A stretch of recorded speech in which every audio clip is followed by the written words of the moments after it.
Okay, we will make a start. Selamat siang for colleagues in Indonesia, and good morning for those joining from the United Kingdom or England. We'll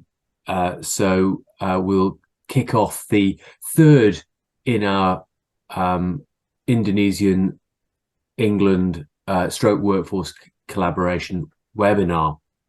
And the order of today, if we move on to the next slide, is really working through a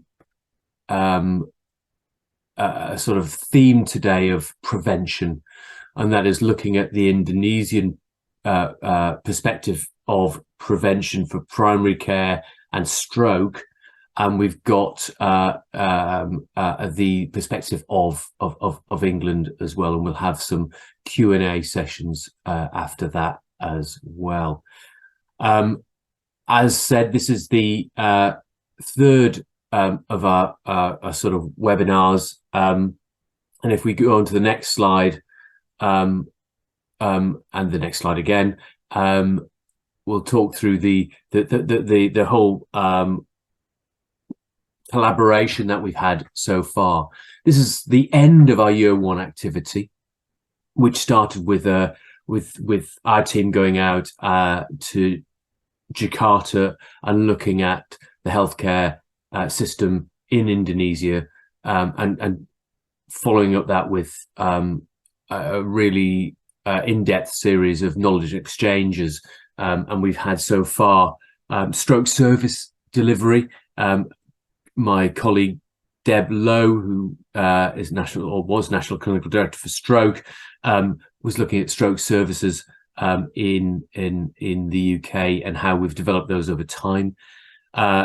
Earlier in the year, this year, we had Tom Petrov-Clayton talking about workforce and how we plan our workforce, and we had colleagues in Indonesia looking at that as well. And today, as I said before, it's about looking at the prevention arm of stroke, which is, as we all know, pretty important.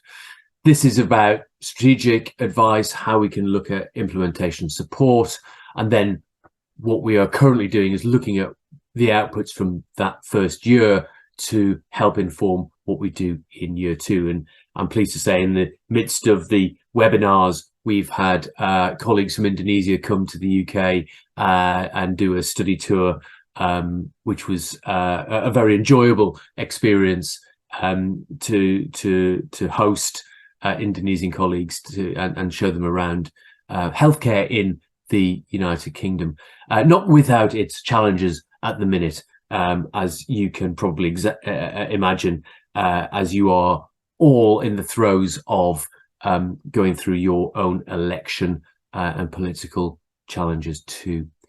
So next slide, please.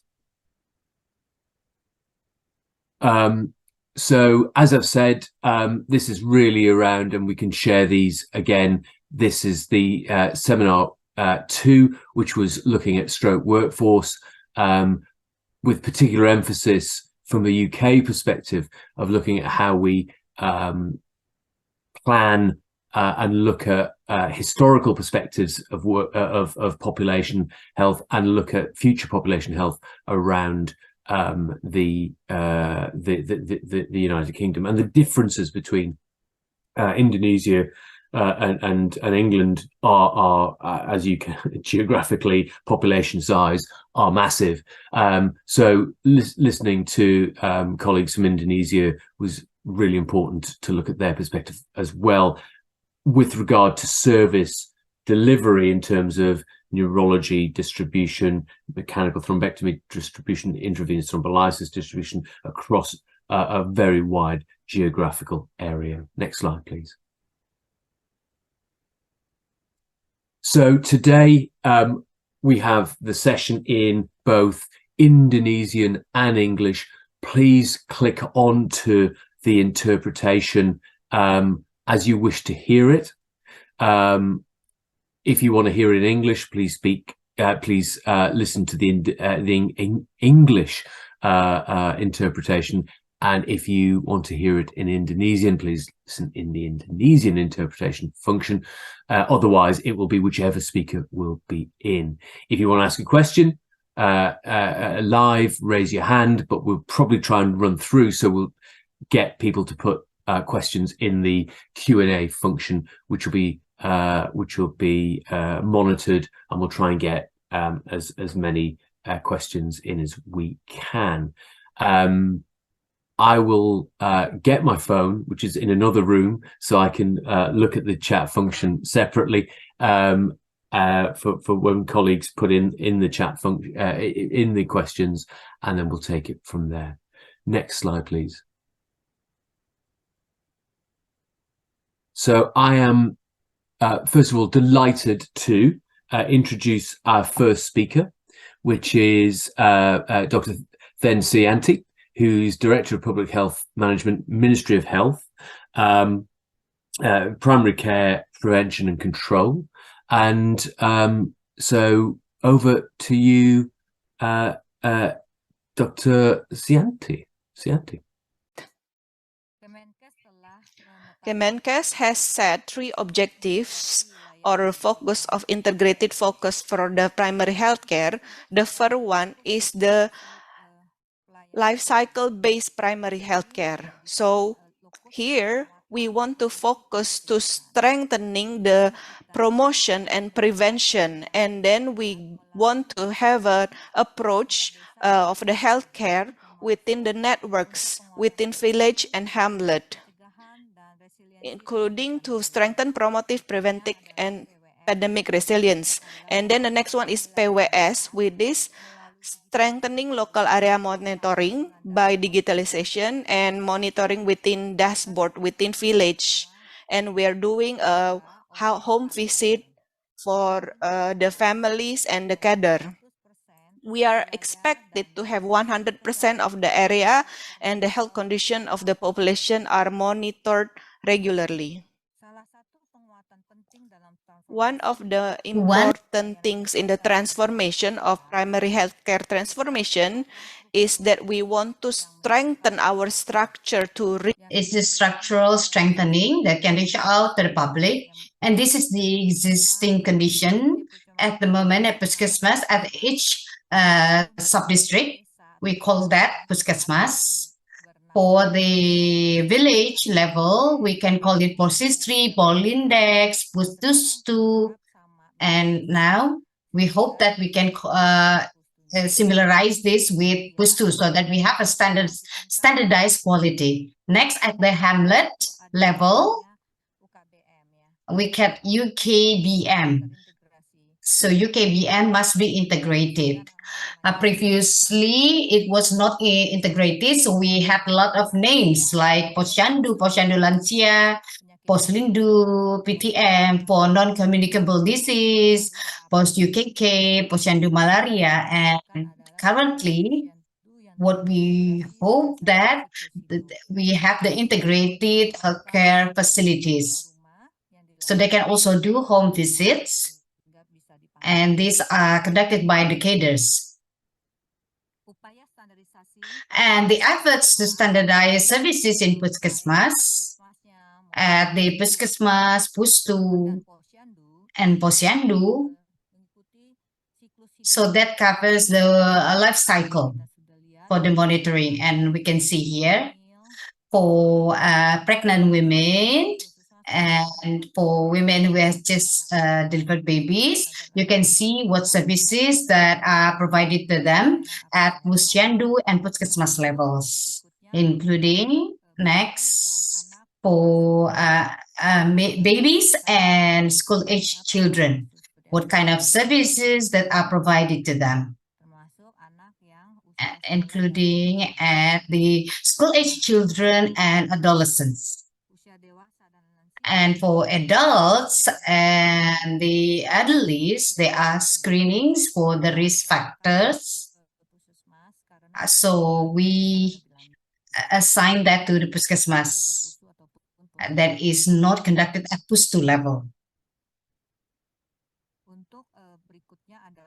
Next, we have the communicable disease control. We call it in cluster 4, and we do this to control communicable disease. The next cluster is cross clusters like lab examinations, emergency, and other services.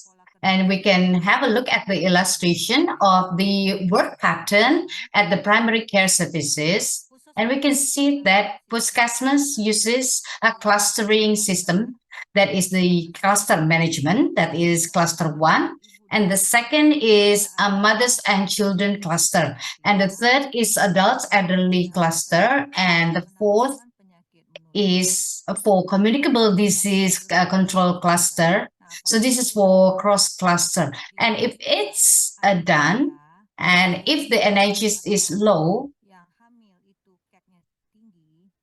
or there is a low immunization coverage, Puskesmas will evaluate the coverage based on the region. And if they have already found the regions, it will be they will try to find the root cause from Pustu level. And then they will evaluate this at the Pusyandu level. Oh, sorry. And after that have found the data, and after followed it up on the ground, we can see whether there is a service that is being missed. So we need to do a follow-up so that they can actually provide the service. For example, there is no education for the immunization, or ANC is low, then they will be educated for ANC so that it can be followed up. And then it can be reported back to Pustu and then up to Puskesmas. At Pustu level, we can see the PWS, that is the local monitoring system. At the primary healthcare at village level provides the healthcare services and coordinate these with the public environment at health sector. This is what we call Pustu, that are located at the village level. So they open from 8 until 11, and then they do the home visits until 3 p.m. based on the conditions at the local situation. So at least they have 2 health workers, 1 nurse and 1 midwife, and 2 cadres from Pustu. So they provide these services every day, as they give health education, and also they do the visit planning and to coach a Posyandu, and also do home visits. And apart from that, they also empower the public in planning, for example, for the Posyandu cadre management, home visit, and local monitoring system. And the Ministry of Health keeps encouraging integrated Posyandu services, because there were previously many types of UKBM services. Now it is all integrated with the life cycle, and they also do the home visit. And we hope with the program mapping, and also with the Posyandu mapping, and with the setting of the Posyandu as the working area, and with the integrated Posyandu, we hope the local monitoring can actually be achieved, and the cadres are also properly trained with the 25 basic competencies. And also we need to standardize with the medical devices or tools based on the services provided at the Posyandu level. Next is Posyandu in the era of the primary care transformation. So the implementation for this is the cadres, at least 5 people, coached by the healthcare worker, and it's opened monthly, and it is actually conducted simultaneously to reach out all pregnant women and toddlers, and also with the whole life cycle goals. And we also provide promotive and preventive screenings, including rapid tests and immunization. And beyond of the opening times, they can do the home visits and empower the public or to coordinate with Pustu or supporting Puskesmas. So these are the skills and competencies that should be acquired by the cadres. So 25 basic competencies in basic healthcare. For the purple color, these are the skills, like for the posyandu management. And for the blue color, this is the skills for baby and toddlers. And the red color is for the skills for pregnant women and breastfeeding. And the green color is for the school age and youth. And the yellow one is the skills for the productive age and adolescents.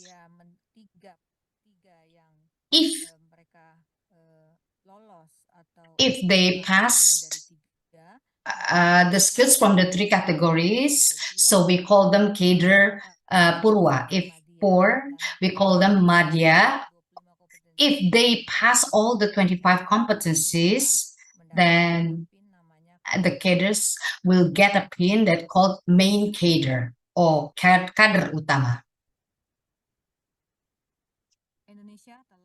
Indonesia has got the government regulation, the regulation from the Minister of Health, that is for the universal healthcare coverage that is covered by JKN, including integrated primary healthcare. So this is the brochure or flyer that is to help the transformation pillar. With this flyer, we can actually see about the schedules for the screening. For example, for pregnant women, so it is conducted 6 times. At the first visit, second visit, third visit, fourth visit, and fifth visit, and 6th visits. And for the USG, this is done at the first K or the first quarter of, and this has been socialized to be conducted at posyandu level.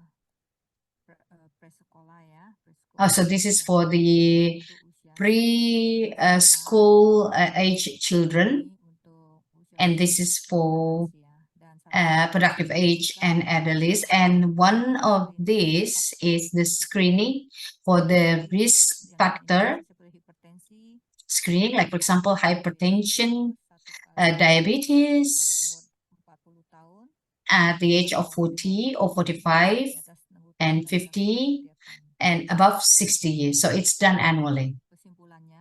So the conclusion is that the integrated of primary healthcare focuses on a life cycle rather than program-based approach, using the service integration to deliver more comprehensive, responsive, and affordable health services. And the second, the expansion of the reach of the primary health services to bring access to services closer is done through the use of Pustu as the village and kelurahan of village. And the third, through the integration of primary health care, the role of Puskesmas as the health authority and its area of operation is further strengthened by the active local monitoring. And number 4 is central, regional, village governments and all potential partners in the health services. Thank you.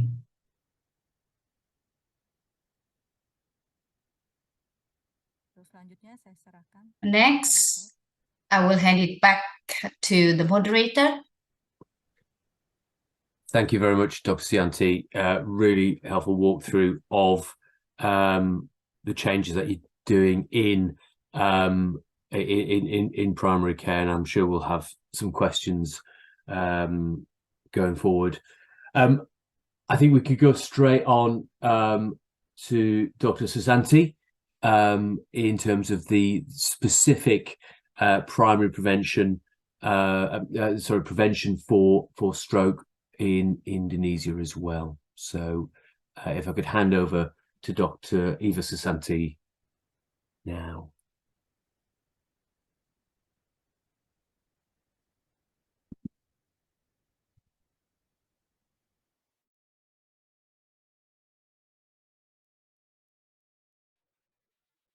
Hello, John.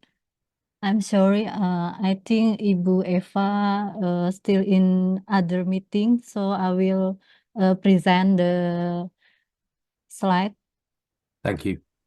Yeah. Good morning in England and good afternoon in Indonesia. I will present the stroke prevention program in primary care. Slide, please. Next slide, please.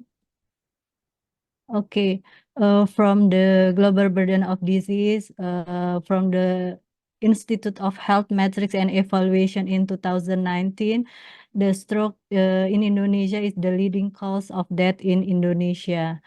Slide, please. This slide show the data from the Basic Health Survey in 2007, 2013, and 2018. That the trend of stroke in Indonesia are increasing. The Tosca bar show the diagnosis stroke based on the diagnosis from the doctor, and the green bar show the prevalence of stroke based on diagnosis and the symptom.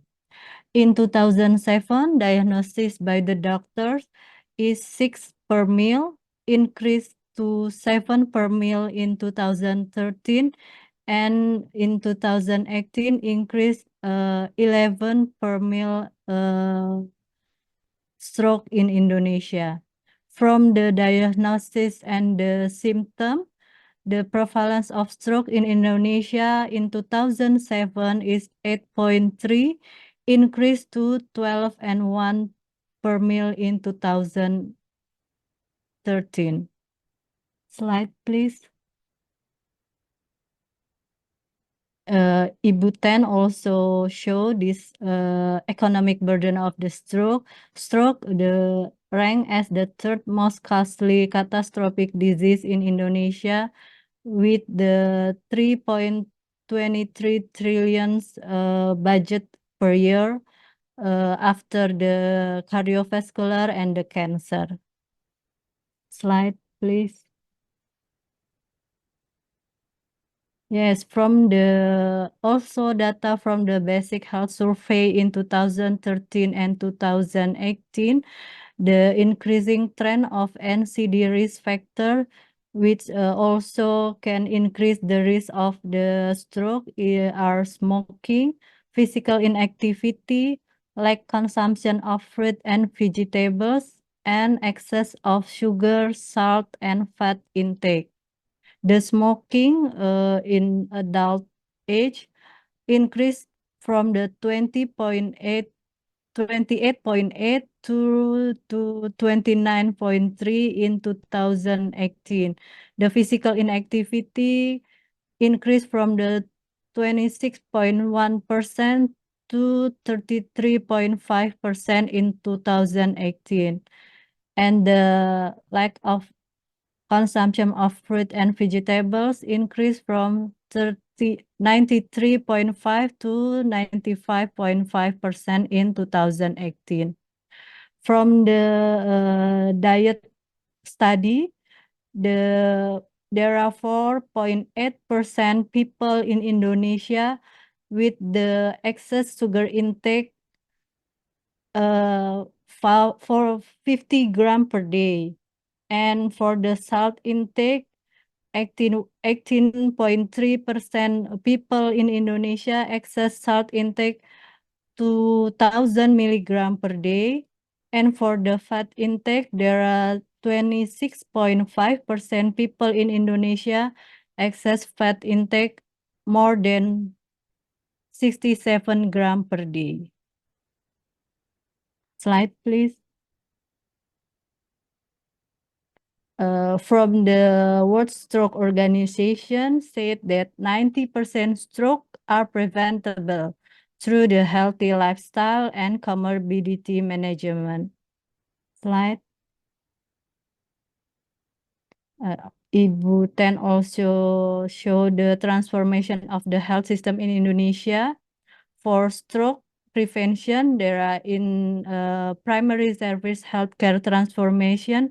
In the secondary prevention, there are screening for the 14 diseases that cause the highest death in each age target. Slide, please. This is the stroke prevention in primary care setting in Indonesia. There are primary prevention and the secondary prevention. The primary prevention aims to prevent first ever stroke attack. With the activities, first is healthy lifestyle education. There are healthy diet, quiet smoking, and exercise regularly.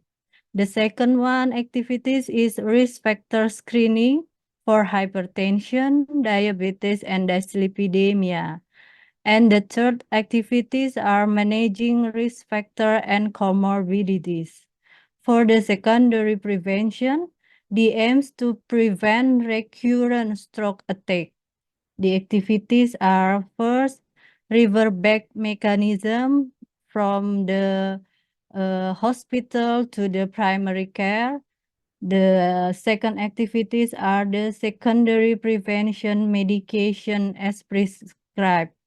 That people with the stroke attack, the blood pressure target are less than 140 for systole and less than 90 millimeter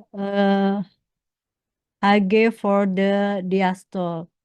For the blood glucose target from the measurement with the HbA1c must less than 7%. And for the LDL target is must less than 70 milligram per dl. And the third activities is continuing healthy lifestyle for healthy diet, quiet smoking, and supervised exercise program. Slide, please. Oh. This is the indicator in the strategic plan of Ministry Health related to the stroke prevention in primary. The first indicator is percentage of people who get screened for major NCDs.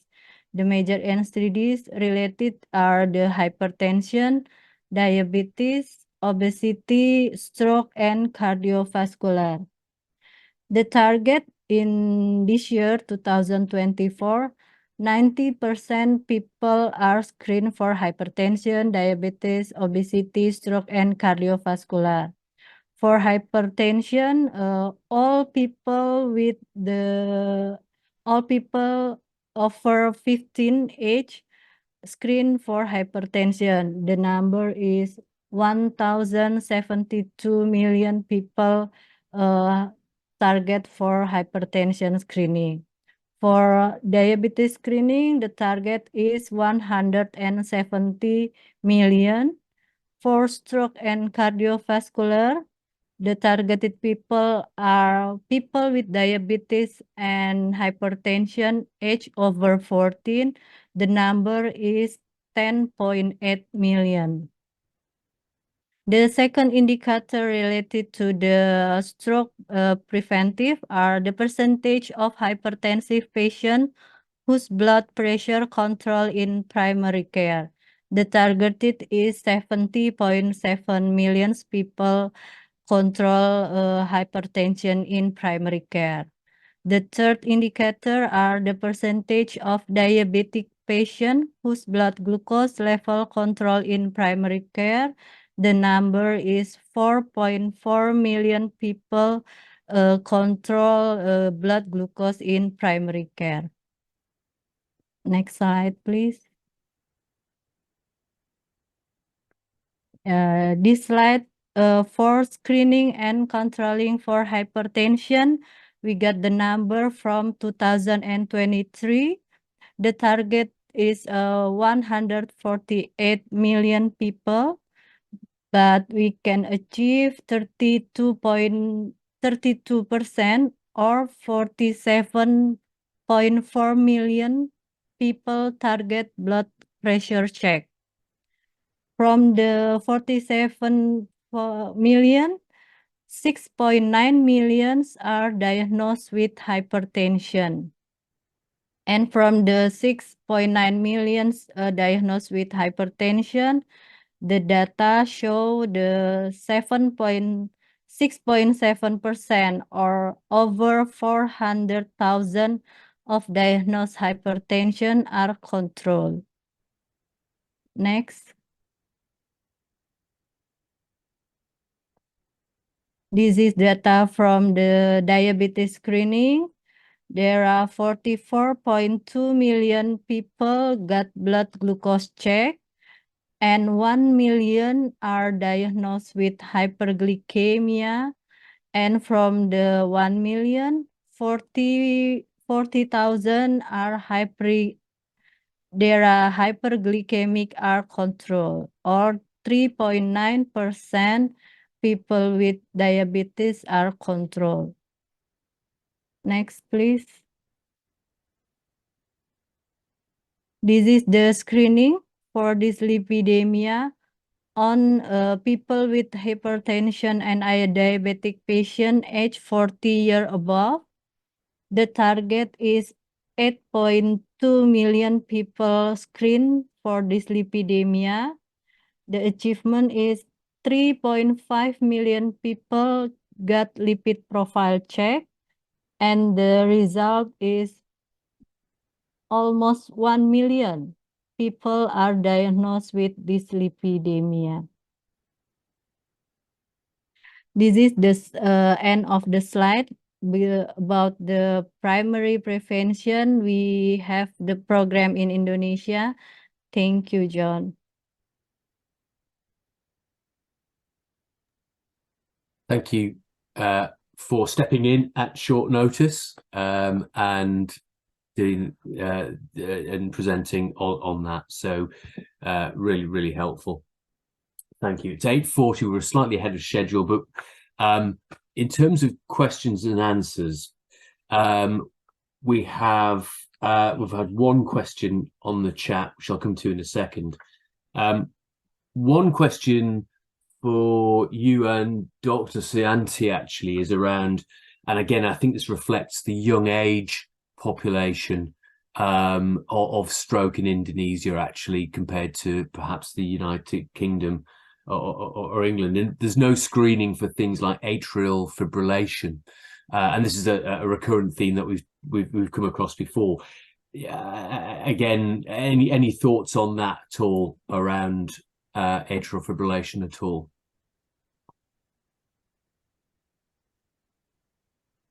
Putting you on the spot. For the atrial fibrillation screening, yes, we just started, John, because the competency of the GP in the primary care, we start to increase the competency of the GP in the primary care to have the EKG and they can diagnose the atrial fibrillation in the primary care. We just started for the atrial fibrillation screening. And the second thing for me is around obviously population size. Very, very different to obviously we have in the UK. And you talk about 148 million to screen, but actually 480 controlled hypertensives. Is that to do with capturing the data? Yeah. Okay. Yeah. And we've talked before around the stuff that we've from the stroke study tour, from registry data, and how we might support colleagues in Indonesia and looking at registry. So sorry, over to you.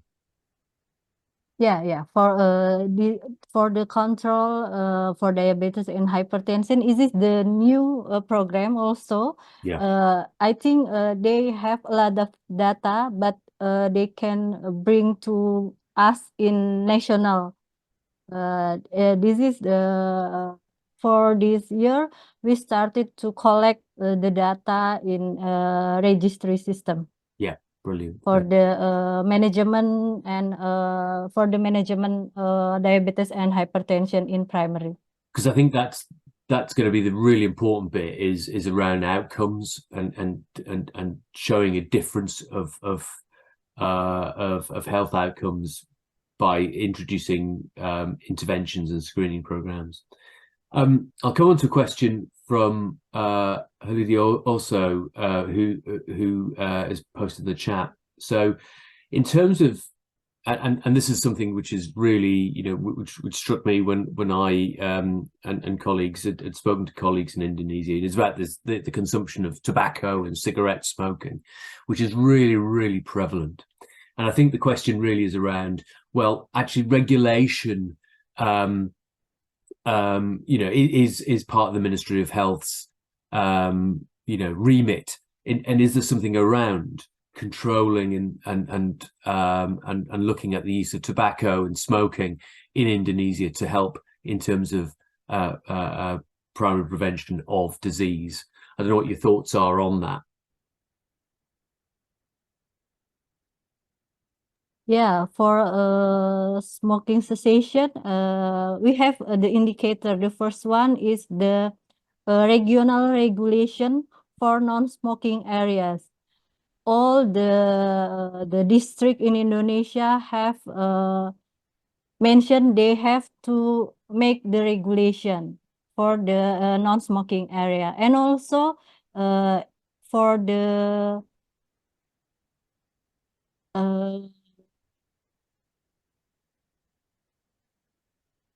the management, no,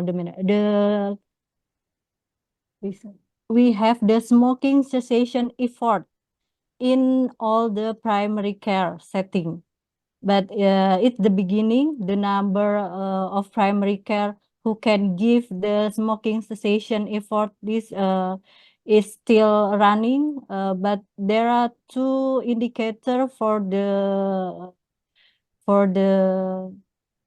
regional and for the primary care setting to do the non-smoking area regulation and also smoking cessation care in the primary healthcare. Okay, right. Thank you. And I think in UK health, I think that's one of the major things that I think we saw over the last decade and a half when that sort of non-smoking areas and were introduced into public places. So, two other questions. Firstly, does the Ministry of Health have a program to control the calorie, sugar, and salt content of packaged foods? And I suppose the add-on to that, there's an education and public awareness of this. And what does the Ministry of Health, what role of the Ministry of Health is to educate the community in how to prevent stroke and educate the public that stroke is a brain attack? So I suppose there's two questions there. Firstly, is the dietary program in terms of commercial packaged foods and alert awareness of this, and the second is more of a public awareness of stroke and getting to services once the symptoms and signs are there. And I'm well aware that there are efforts to make the public aware of stroke in Indonesia. Okay, from for sugar, salt, and fat, the Indonesia, no, this is not the starting, but we running for the health message in the packaging. It's still in the discussion. We have in the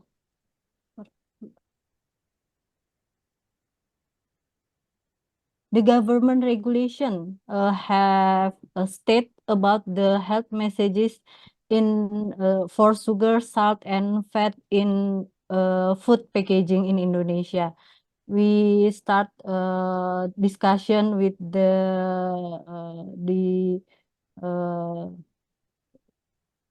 DPR. With the House of Parliament, House of Representative. House of Representative. Discuss it with the Parliament to endorse the regulation for health message for sugar, salt, and fat in the food packaging. And for the stroke sign and symptom, we adopt the fast tagline, but in Indonesia we call segera ke RS, or we can say immediate to hospital. But it's it's for its meaning senyum, asymmetric smile. Ge is the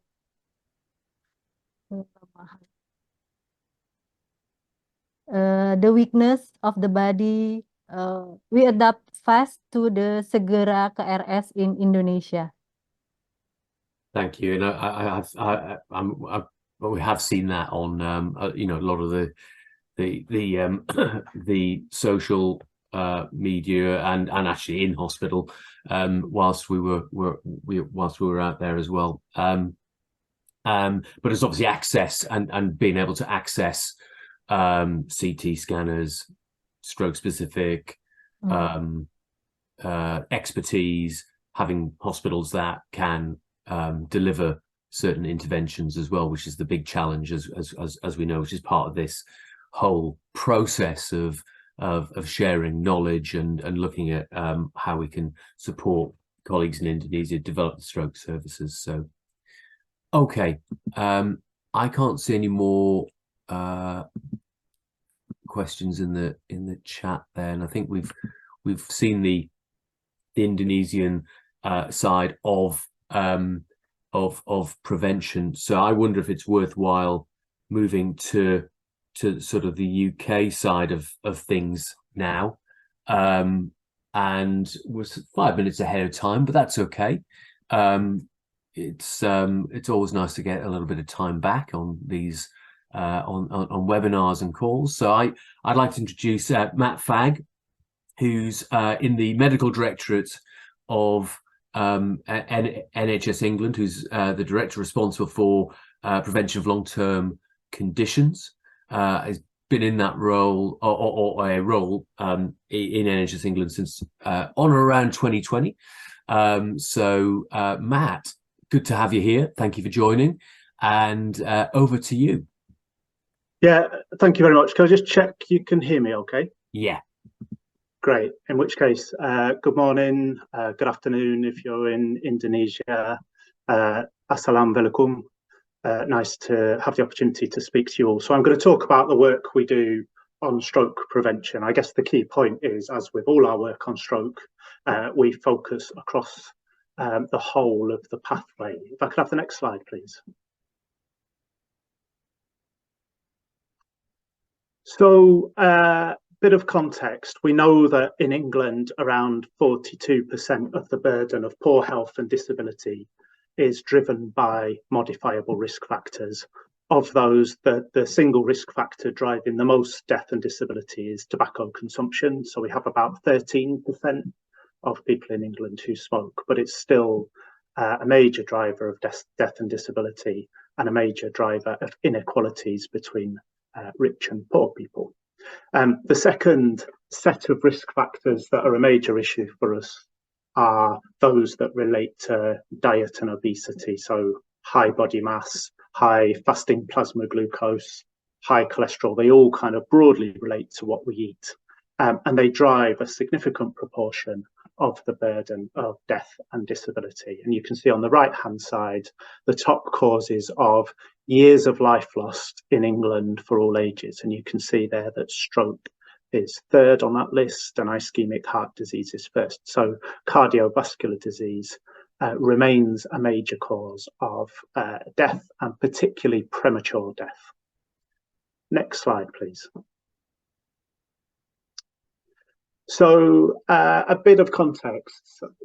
One of the key issues we have in England is that the number of people with major illness is growing faster than the working age population. So this is some analysis that was undertaken by an organisation called the Health Foundation, and it projected forward demand for healthcare in 2040. And essentially what they said was that we would expect there to be around 40% more people living with major illness, but only a 4% increase in the number of working age people who are paying taxes. And we obviously have a healthcare system that is paid for by general taxation. So this is a major challenge because we will have broadly the same number of people working, but having to support 40% more people who are living with major illness. And it raises challenges about sustainability unless we can prevent a proportion of future healthcare demand.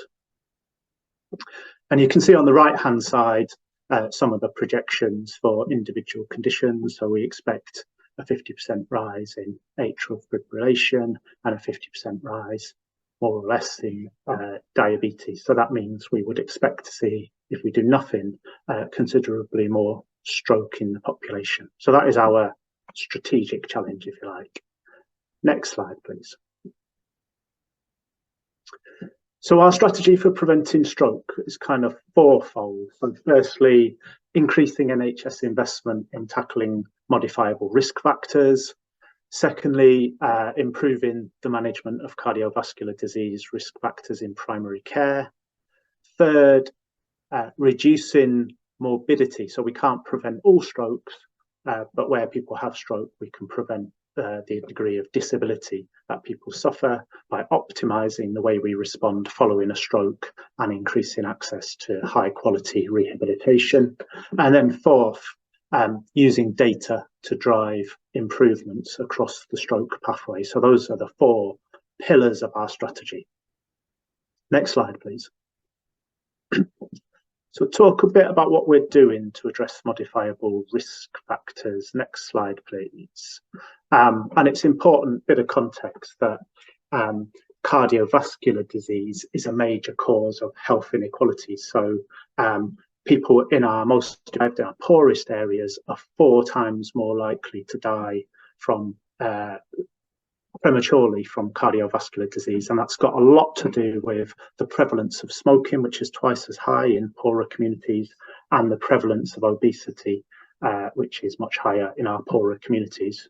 So in some countries, poorer communities tend to consume less and have lower rates of obesity. So for example, my wife's from India, that's the case in India. In the UK, in poorer communities, people tend to consume more high calorie food, poorer quality food. So obesity is a big issue. And awareness of the risks of health and the importance of a healthy lifestyle are often lower in our poorer communities. Next slide, please.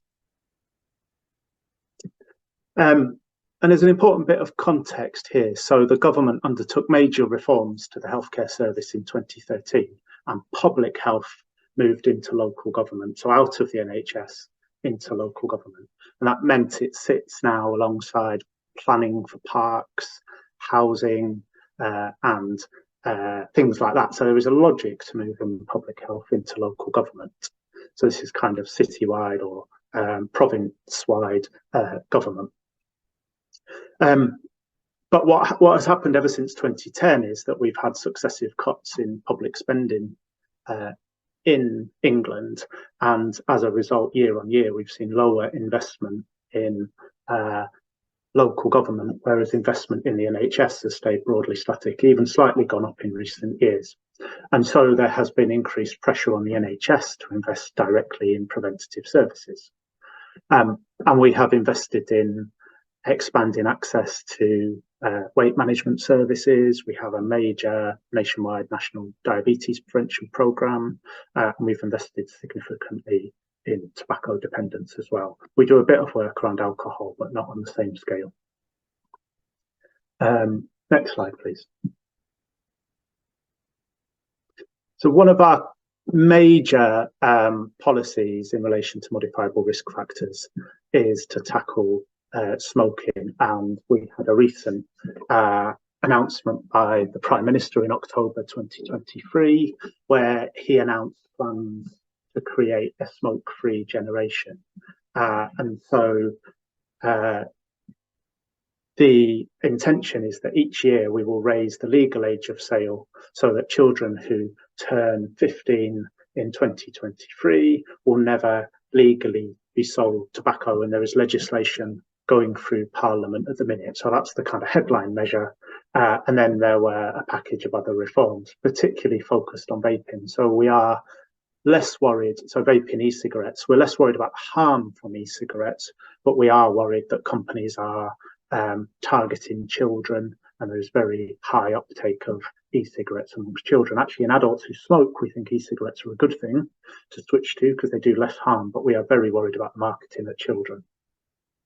And then the third element to the package of reforms was £70 million additional investment in local government stop smoking services, which broadly doubles the level of investment in stop smoking services in local government. Next slide, please. So in the NHS, one of the key things that we've been investing in is an NHS tobacco dependence treatment service, and that's been implemented on an opt-out basis. So in future, well, in many hospitals already, anyone who is admitted to hospital overnight will automatically be assessed for whether they smoke. If they smoke, they will automatically be started on nicotine replacement therapy or an e-cigarette starter package. So in the past, we used to say services are here if you want them. Now we automatically start people on services unless they tell us they don't want them. So it's a switch in how we deliver the services. And that's important because people in our poorest communities are least likely to come forward and help themselves to stop smoking, whereas they are more likely to be admitted to hospital. So it's a good way of reaching people who won't otherwise come forward for treatment. And we have a variant of this model in maternity pathways. So all pregnant women should be screened for whether they smoke or not. If they do smoke, again, automatically started on nicotine replacement therapy or potentially e-cigarettes, unless they opt out. And we are exploring the feasibility of opening up that model to the partners of pregnant women on the basis that if both partners attempt to stop, it's more likely.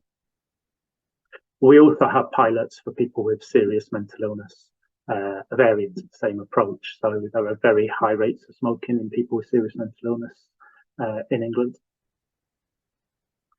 Next slide, please. So this is about tackling obesity, and essentially until a few years ago the NHS didn't do anything in this space. All weight management services have moved to local government, but what we have done since the pandemic, we have invested significantly in establishing a new digital weight management programme. We have around 120,000 people a year referred into that. It's very low cost and associated with a reasonable reduction in weight. We have a NHS diabetes prevention programme now that's been up and running for about 10 years. So that focuses on people with non-diabetic hyperglycemia, so specifically on a high-risk cohort with high fasting plasma glucose. And they are put on a 9-month intervention, medium cost, and again associated with very good outcomes in terms of reduced prevalence of diabetes. So in an evaluation, we saw something like a 7% reduction in new incidence of diabetes at population level.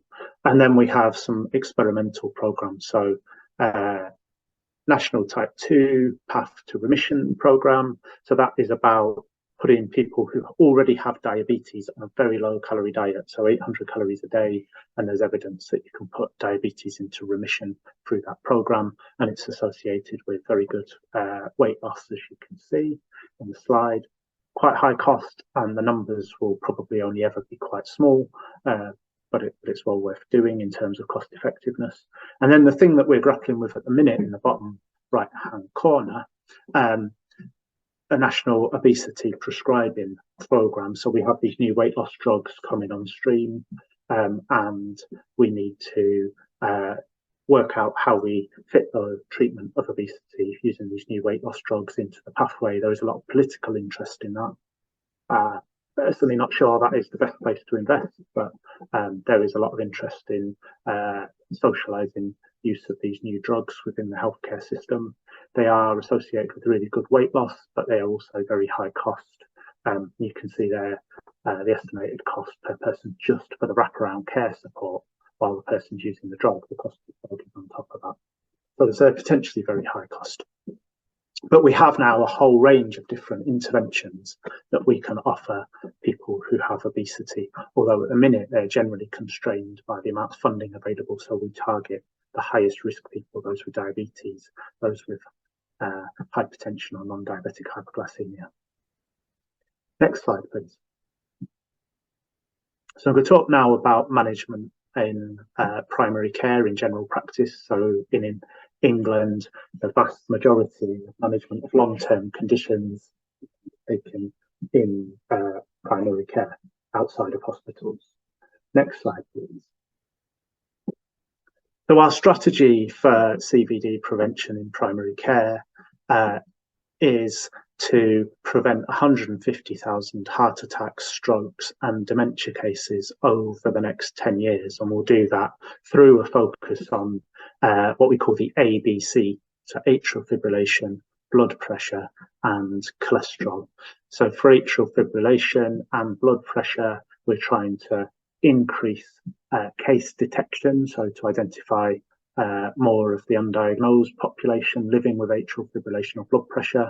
And for all three, we are trying to ensure that for those who we've identified as having these risk factors, that they are appropriately managed to target in line with clinical guidelines in England. Next slide, please. So that whole system is underpinned by something called the Quality and Outcomes Framework in general practice. So that is our paid for performance system in general practice.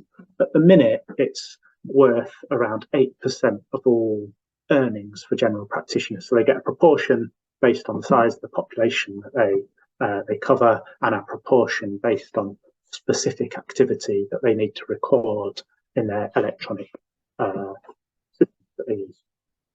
And the idea of the Quality and Outcomes Framework is that it incentivizes evidence-based treatment. There is a strong evidence base behind all of the indicators that have been included within it, and a very strong focus on CVD prevention. And you can see an example on the right-hand side of how we construct that paid for performance system. So a really important feature of it is that GPs are required to establish registers of people who have particular risk factors. And that means we know who the people are. They're on a register. They should be checked up on an annual basis. The GP then is incentivized to ensure that they are treated to target. And you can see there how that's constructed in terms of reduction of the assessed risk. And what that also does is it creates a vast population health database that we can use to monitor health of our population and variation between different areas. Next slide, please. So this is atrial fibrillation. That has been one of our success stories. So we estimate around 1.5 million people with atrial fibrillation. We have identified around 3 million people, so around 88-90% detection rate. That's improving all the time, and around 90% of those people are managed to target. So we are doing very well on atrial fibrillation. That's a success story. Next slide, please. Blood pressure, we're doing slightly less well on. So we estimate 12 million people. We have identified slightly under 9, so around 1 in 4 people living with hypertension has not been identified and is therefore not being good treatment.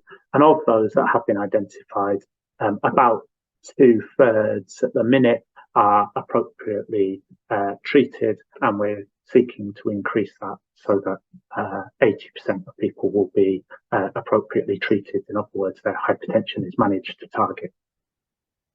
Next slide, please. And we have a big issue with hypertension. So this was caused by the pandemic.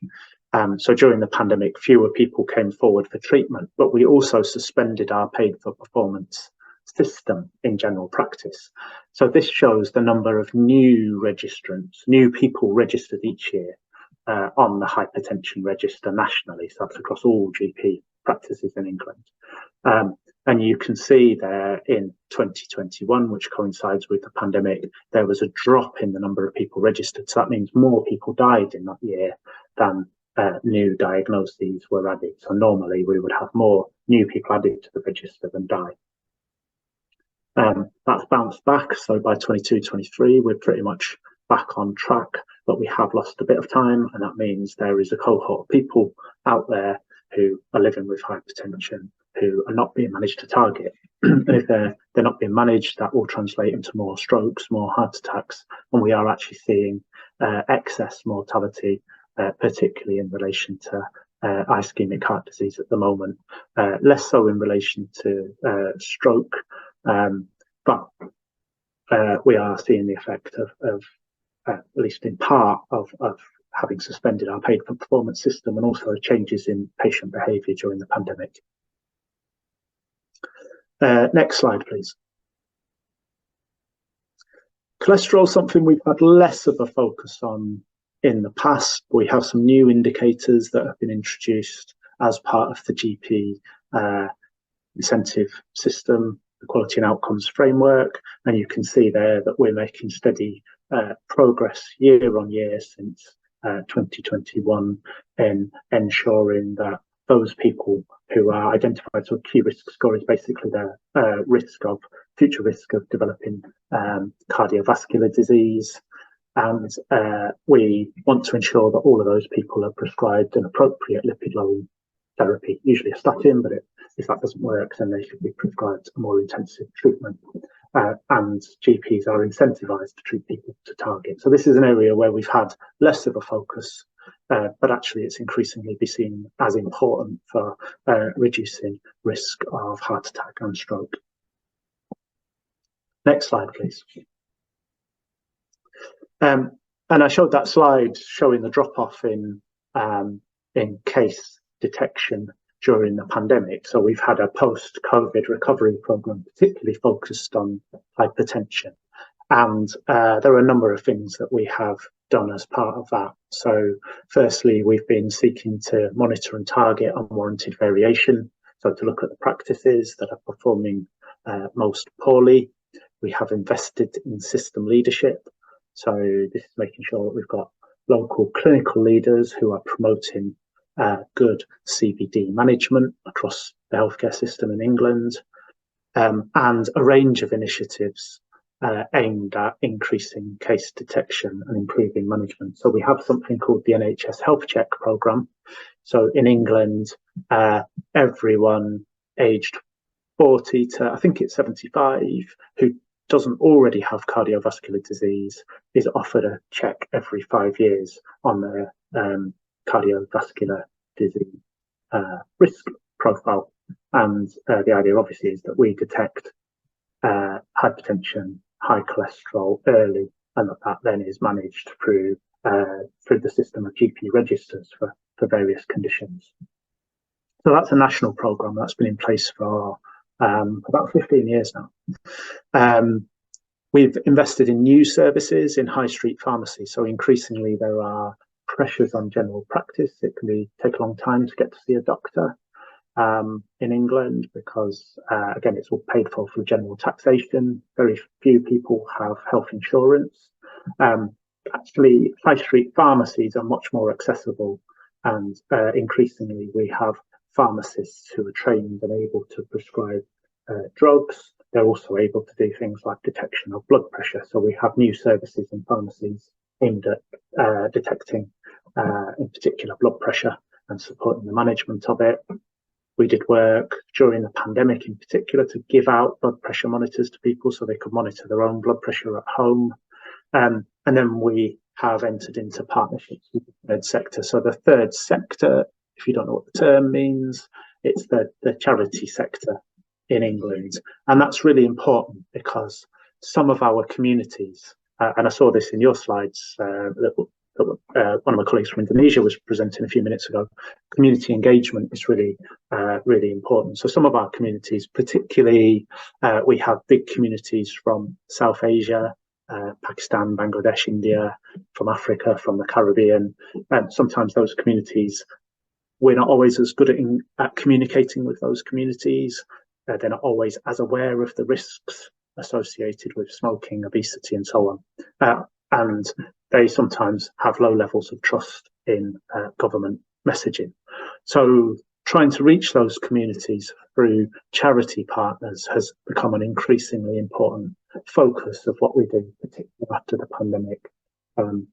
Lots of people, there were lots of myths about vaccination. Lots of people didn't believe in vaccination, and so engaging with charity partners to reach into some of our communities. And it's not just communities, migrant communities, poorer white British communities as well, we often struggle to engage with. And then the other things are increasing access to new drugs, DOACs, anticoagulants, a new generation of anticoagulants, where we've done commercial deals to bring the price down. So as NHS England, we have a lot of purchasing power. We have around £150 billion worth of spend. So we can do deals once nationally for drugs and bring the price down. And we have invested a lot in increasing public education around CVD and stroke. Next slide, please. As I said earlier, we can't prevent all strokes. So where people have a stroke, then the priority is ensuring a rapid response and reducing as much morbidity as possible in those patients who have stroke. So we're not preventing stroke, but we are preventing disability following a stroke. Next slide, please. So this is our public awareness campaign for stroke. We've been running this for 15 years or so. I remember first designing this back in about 2004, 2005, and it evolved a bit over time. But it sounded like from the presentation earlier, you have something very similar in Indonesia. So for stroke, public awareness campaign, FAST, so face, quite often with stroke, the drooping to one side of the face, arms, paralysis to one side of the body is quite common. Speech, people can struggle to speak following a stroke. So it's raising awareness that these are symptoms of stroke, these are symptoms of something serious, and it's really important in time that there is an emergency ambulance response, that people contact emergency services as quickly as possible. And we have done work in the background with ambulance services. There is an urgent response from the ambulance service, although the key challenge in England is the pressure on ambulance services over the last few years, because there is simply more and more demand for healthcare services, and we haven't grown healthcare services, we haven't grown our workforce at the pace we need to keep up with demand. So public awareness is the first kind of pillar of our strategy for reducing morbidity. Next slide, please. And then the other thing, and this is specifically for ischemic stroke, it's really important that we get people into the centres, specialist stroke centres, within 3 hours, so that they can be treated with our most effective interventions, particularly thrombectomy or thrombolysis. So we have relatively low use of these. So only about 12% of people get thrombolysis and only about 4% thrombectomy. But we want to raise that to 1 in 3 over the coming years. And in order to do that, we need to get the whole pathway right. So we need patients to recognise they've had a stroke and to contact emergency services quickly. We need a rapid ambulance response. We are introducing reforms so that whilst the paramedics are in the ambulance, they can contact the hospital, the emergency department. The doctor on call will know that a stroke patient coming, they can undertake an initial assessment while the person's in the ambulance using video conferencing facilities like we're doing. And that facilitates rapid handover. But then the next key thing is making sure that people are admitted appropriately to either a comprehensive stroke centre or an acute stroke centre, basically somewhere that specialises in managing stroke. If they go to a general hospital, then there will be a delay, they will need to be transferred, and we lose time, and it means it's very unlikely we can then undertake thrombectomy or thrombolysis. And for each period of time that someone's delayed for, there is increased risk of morbidity following a stroke, loss of function following a stroke. So we've done a lot of work to optimise imaging. It's really important that we undertake brain imaging and identify whether we've got an ischemic or a hemorrhagic stroke. If it's ischemic, it changes the treatment options. So that rapid imaging within an hour of admission to hospital is really key. And all of that is about trying to condense the time from onset of stroke down to less than 3 hours so that we can undertake those most impactful interventions. And then the other element to improving the pathway is about ensuring we start rehabilitation straight away. In the past, people used to get referred for rehabilitation after a long stay in hospital, and particularly with older people, if they've spent 6 months in a hospital bed, they will lose the ability to care for themselves. So increasingly our focus is on starting rehabilitation straight away, whether that's speech therapy, whether that is mobilising physiotherapy to help, or occupational therapy to help with mobilisation. All of those things we do, and we will try to get people home as quickly as possible into their environment, living and learning to cope with. We support people in the community through community rehabilitation teams, and that they can rehabilitate whilst they are at home. Just checking how we're doing for time. We're good, I think. Next slide, please. And then the fourth and final element I mentioned earlier was a focus on quality improvement. Next slide, please. And so we have something called the Sentinel Stroke Audit. So it's a national stroke registry. It's commissioned, paid for by NHS England. We have around 90,000 stroke patients every year that are included in the database, and we monitor everything from point of admission to hospital through to outcomes following a stroke. It's really, really powerful source of data. And we can compare one hospital with another. So I live between Leeds and Wakefield, and we can compare the outcomes we get in Leeds with the trust down the road in Wakefield. And it may be there are reasons why we get different outcomes across those different centres, but it raises questions for the local teams about why is it that somewhere down the road is doing better. So it's very powerful being able to demonstrate that data, and you can see here that we've made progress year on year in spite of the pressures on the ambulance service, actually in improving brain imaging within 1 hour. It will be challenging to continue to make progress in that way, given the pressures on the service after COVID, but we will aim to do so. And also, you can see there the proportion of people being discharged into community rehabilitation has increased significantly over the last 10 years. Next slide, please. I'll be pleased to hear this is my last slide. So we also monitor levels of disability following a stroke. So the vast majority of people prior to stroke are disability free or don't have any significant disability. Following discharge from inpatient care, a proportion, 13%, will have died. Of those who survive, then about half have moderate or severe disability. 6 months later, where we've invested in community rehabilitation, you can see that we are improving to the point where around a third still have disability. So we've increased the proportion of people living with little or no disability through rehabilitation. But being able to monitor these outcomes is really important because, again, we can compare one centre with another, and if one centre is investing more in rehabilitation and getting better outcomes, then we can identify that, say to the area that isn't investing so much, you need to be investing more in order to achieve the same outcomes. And we know it's possible because someone else has achieved that.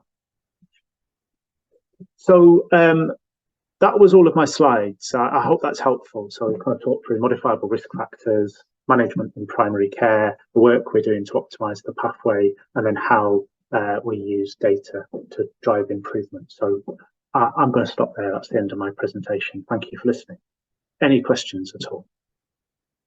Thanks, Matt. That's really helpful. If we can move back on to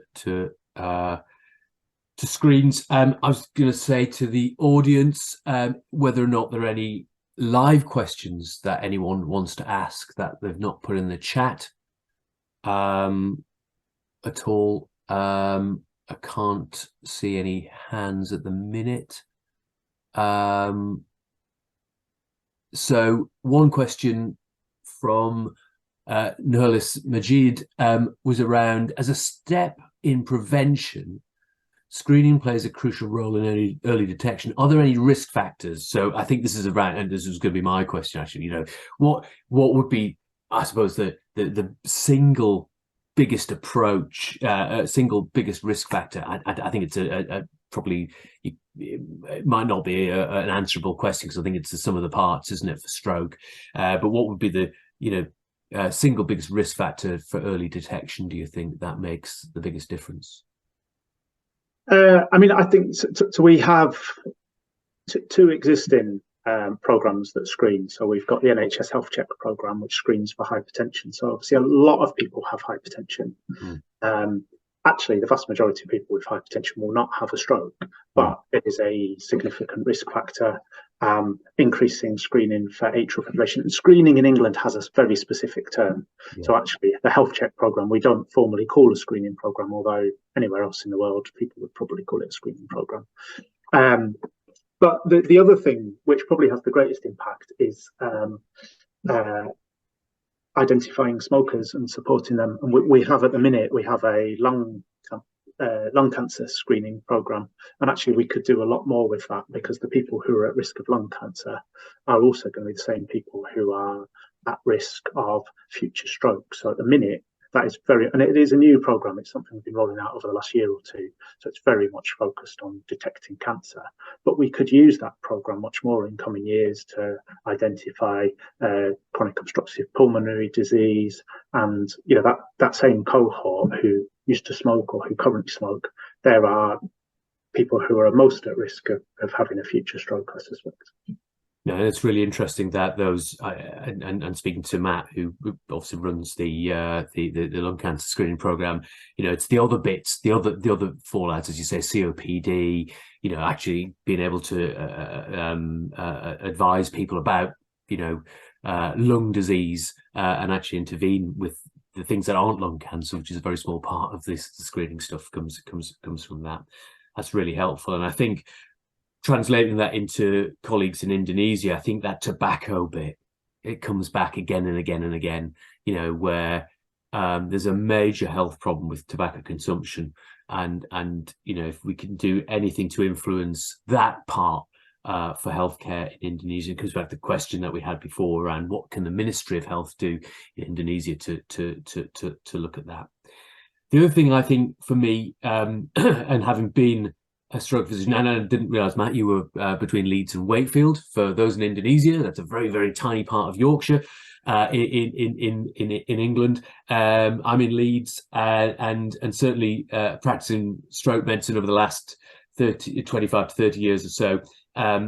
For me, that data and outcomes and being able to challenge organisations, to challenge areas. What we've seen in Indonesia is the real is that access to stroke. When we look at the prevention is a big thing. It's something that that it is almost a separate intervention on its own. Then we've got access to stroke care, access to CT scan, access to intravenous, and then access to intra-arterial therapy. And I think that for me is, looking at the data and the outcomes for that will be the big thing going forward. And what we've themed on these visits and the webinars is around that. And we talked to the Martin James came to speak to the stroke study tour and presented the SNAP data. But I think that SNAP data, the stroke specific audit program, has helped challenge organisations to be accountable for the service that they deliver, which has been really, really quite powerful actually in stroke care. They're my observations, but I think you're absolutely right.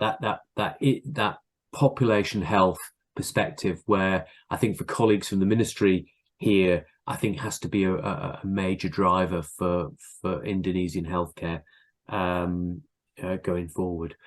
So I don't know if you've got any other comments, Matt, around that.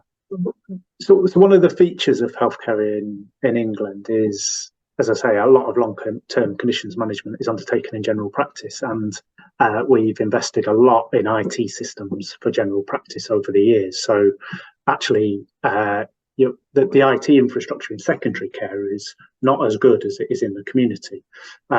So we're very good at capturing data on diagnosis in the community. We capture data on activity in secondary care because we use it for payment purposes. But we, on a ward, well, it's a long time since I've worked on a ward, but certainly when I did 20 years ago, computers sat there and very few people ever used them. It's got more. We use IT a lot more now, but it's having that kind of IT infrastructure, information and infrastructure that enables you to understand need in each community that is so important. And if we were starting again to build that infrastructure, we would probably make different decisions to the ones we made 10 years ago, where we had a multitude of different IT systems in community and then a whole range of other IT systems that we used in secondary care. But actually the power of data, which we've got through that investment in IT in general practice, has been really transformative. Very helpful. A couple of questions in the chat. So first one, would you explain how the multidisciplinary team works in the stroke unit? How many types of stroke units are there in the UK? How does the stroke unit collaborate with primary care to take off the stroke unit? I mean, I can take this question.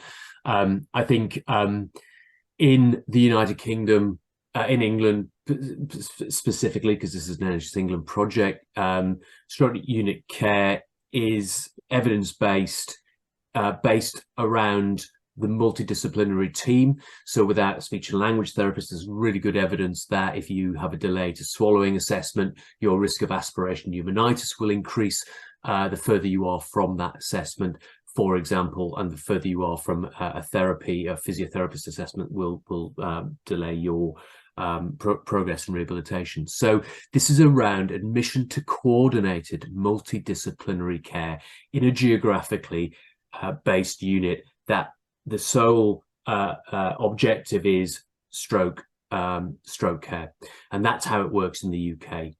And I think we've answered this question before with previous panelists. I think the one intervention in the last 30 years that I've seen is admission to organised stroke unit care, because there's good evidence that it reduces disability and long-term institutionalised care into what we have in the United Kingdom, which is care homes for people who cannot return home. And so that works as a everyone is an expert at what they do. If it's a physiotherapist, speech and language therapist, occupational therapist, dietitian, medic, nursing, and I think that's really important. How the stroke unit collaborates with primary care. So there are different models, but this is around early supported discharge. So community care coming into stroke units and assessing patients and pulling them out into the community to be able to manage their ongoing therapy needs closer to home in the community is the model, and there's an evidence base behind that as well. So I think that's how true multidisciplinary care works. The future of workforce training has to be around working together and training together in a multidisciplinary way, because that's how we deliver patient care. So I hope that answers that question. The second one, Matt, I don't know if you've got anything to add on that. I was going to say, so I've been involved in stroke a bit over the years. So I was first involved in stroke in about 2004, 2005. There was a National Audit Office. So this is our kind of parliamentary body that scrutinises government. And they did a report on stroke care and said that we had some of the worst outcomes in Europe. And I think London in particular was very bad at the time. And so we set out on a path at that point. So that's 20 years ago. Yeah. Modernised stroke services. And that was the origin of, I remember sitting in a room with our National Clinical Director for Older People and a stroke physician from Bradford, and designing, what an optimal pathway would look like. I'd got no idea what I was doing, but I just took down notes of what they said. And the FAST campaign came out of that. The idea of an audit followed on a couple of years later, and then I didn't have much to do with stroke for, again, until about 2013, 2014 time. And at that point, when NHS England was established, we were going through the process of reconfiguring stroke services. So we'd gone in London, they had established acute stroke centres. So it meant rather than having, 12 centres, that you'd go to kind of 4 that specialise in stroke. So patients are sent to those. And it absolutely transformed outcomes in London from the worst in the country to the best overnight. But it is relatively easier to do that sort of thing in London, where almost everybody is within half an hour's ambulance drive of a hospital. It's more difficult to do it in some of our rural areas. And we got into big political debates about the configuration of services. So it meant one hospital would not have a stroke service, and another town down the road then would have the stroke service, and the local politicians quite often got involved. It was quite difficult. It took a long time to get to where we are now. So I guess the point I was making is it's been a 20-year journey to get to where we are now, but that configuration of stroke services was one of the key things. And I think, I don't know a huge amount about Indonesia, but I know your geography is challenging for that sort of response. You're a much bigger country and lots of islands, so it's going to be a different challenge. But the experience in England has been that it has really transformed care. Yeah, that's great. Thank you. And having been involved, and I remember the National Audit Office, was it purple cover? Can't remember, with a brain on it, I think, if I remember rightly, many years ago. But I think, again, those networks of hospitals, and this is the thing we're drawing into colleagues in Indonesia, is looking at that network, looking at communities of practice. And you're absolutely right, those rural areas are the challenges. But if we can look at how we might strategically look at those networks in year 2, I think it'd be really good to do that. So I think this next question is for you, Matt. Is what is the education strategy for obesity prevention to the public? So what's the strategic approach to that? Because obviously it's a big thing for Western populations. Yeah, so tobacco is a reducing problem year on year, but still our greatest killer. Obesity is a problem of the future, and we have fewer interventions for obesity than we do for tobacco, although the new drugs are coming on stream and the politicians are holding out that the drugs could be transformative. Personally, I think they're too costly, and actually we do need to focus in getting upstream We do have a child measurement programme. So children at primary school are measured and their families are told if they're overweight, so it's an opportunity to intervene.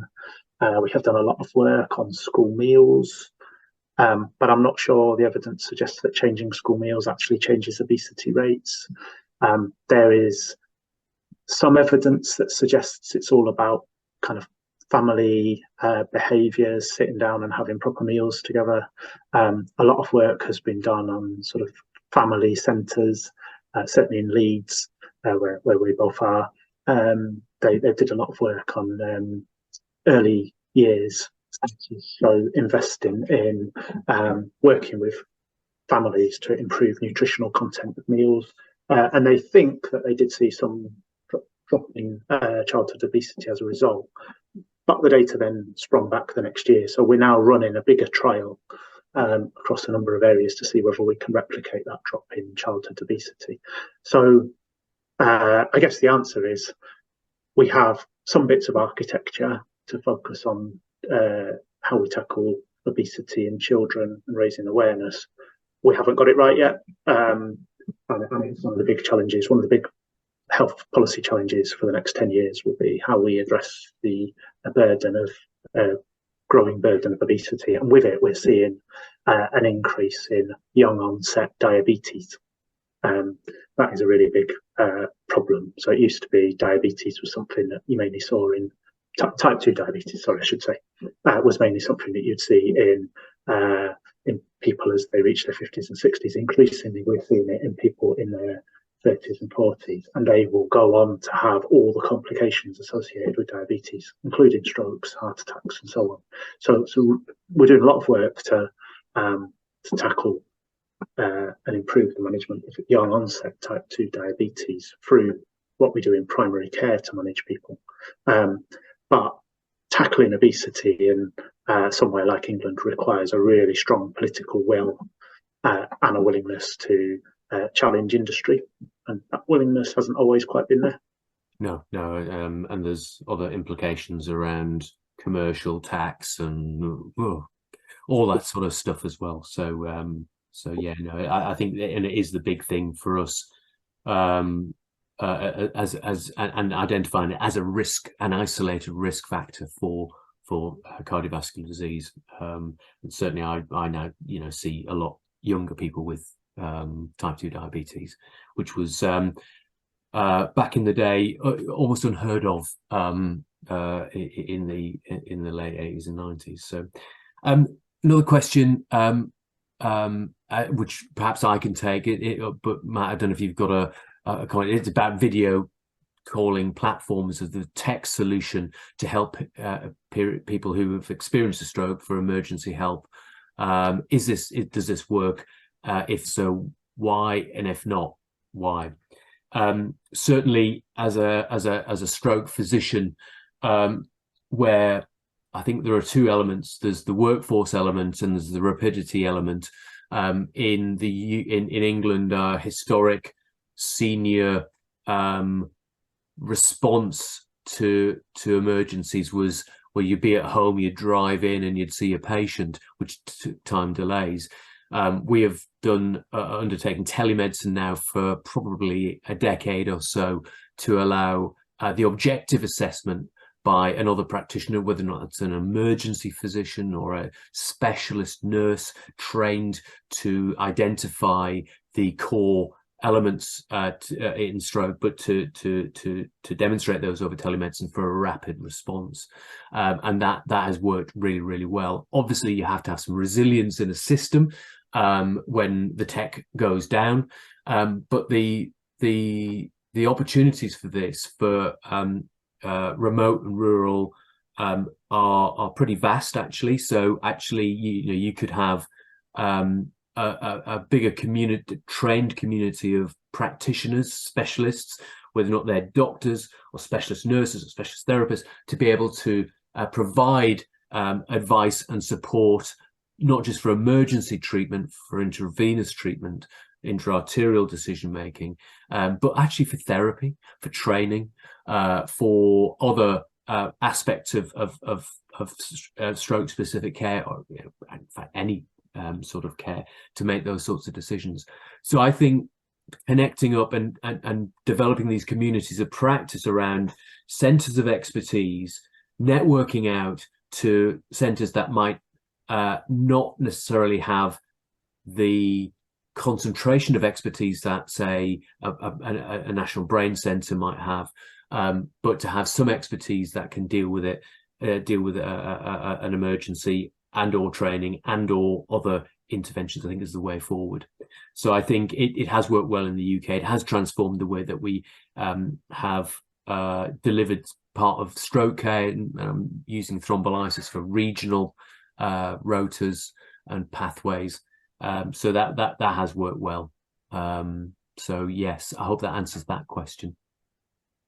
And if I can add, I mean, yeah. I won't, far more about kind of being at the receiving end of video triage, but talking about the delivery of kind of remote interventions, actually, we've got growing evidence that you can deliver a lot of lifestyle preventative interventions remotely, and we get pretty much as good outcomes as we do from face-to-face services. Actually, in some cases, we get slightly better outcomes and at a lower cost, and so they are definitely an area where we are likely to see expansion over the next 10 years, and that kind of delivery of remote support, because you can, you don't have the costs associated with premises and things like that you do for face-to-face services.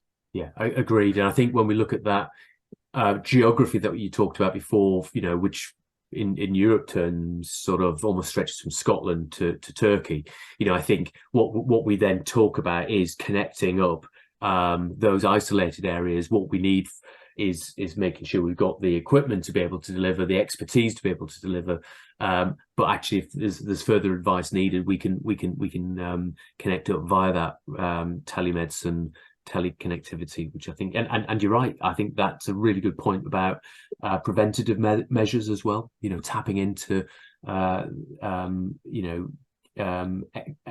further expertise going forward. And we heard very much, again, very early on in the presentation today, around primary care and who can undertake a lot of the primary preventative stuff. And we've talked around cadres at village level, and the workforce at hamlet as well. So there's a big bit of workforce expertise that we can look at how that might work going forward. Okay, just looking at the questions and answers, I think that's all I've got online. There's one more I've got here. So public awareness. So talking about face, arm, speech test, FAST, quite difficult to educate around main symptoms of stroke to masses of people. And most people come to hospital after they've had, so in the Indonesian perspective, they may come to hospital after a number of weeks of stroke. How do we spread public awareness to our population, our citizens? So you were involved in that. Yeah, and it's still a problem here. I mean, so part of the reason we only have 10% of people thrombolyzed at the moment is because of that late presentation in a cohort of people.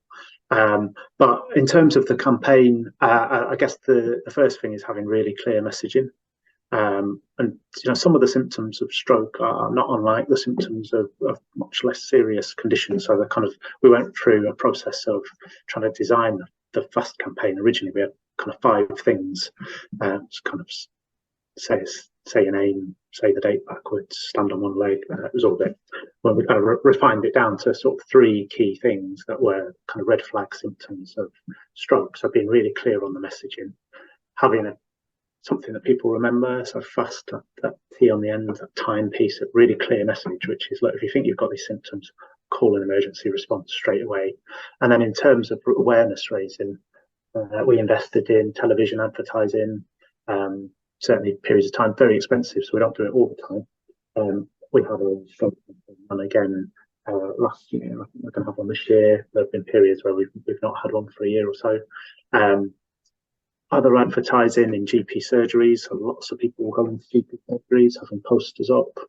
We've got posters on the back of buses driving around looking leads, all sorts of